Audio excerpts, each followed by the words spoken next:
एक सेकंड ले भाई ये कहूँ और आप लोगों के बीच में चिर परिचित चिकारा साहब, उपस्थित सभी मेरे साथियों सज्जनों, मेरी तमाम बैठी मातृशक्ति। मुझसे पहले क्योंकि भगवती के दिन हैं, एक भगवती ऐसी है जिसके 9 दिन होते हैं, बाकी किसी भगवान का एक ही दिन होता है। हनुमान जयंती लगा लो, गणेश चतुर्थी लगा लो, रामनवमी लगा लो, लेकिन दुर्गा माँ ऐसी है जिसके 9 दिन होते हैं, क्योंकि उसके 9 स्वरूप हैं। हर हर स्वरूप का एक एक दिन होता है।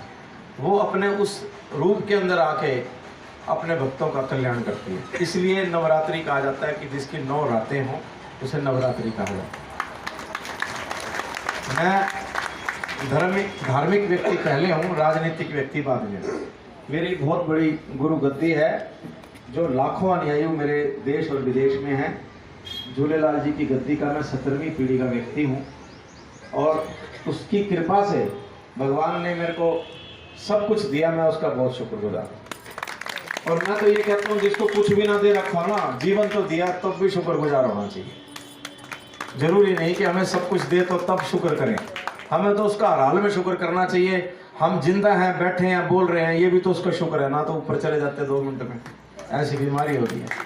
उसका शुक्रिया हर हाल में करना चाहिए।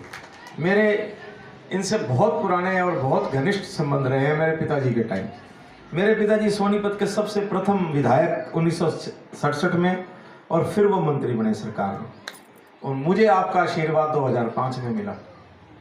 तो 2 पीढ़ियों का जो है कर्ज है आपका। देखिए, आदमी किसी से पैसे ले ले उसको वापस दे दे, उसका कर्ज उतर जाता है। किसी से जमीन ले ले उसको प्लॉट वापस दे दे, उसका कर्ज उतर गया।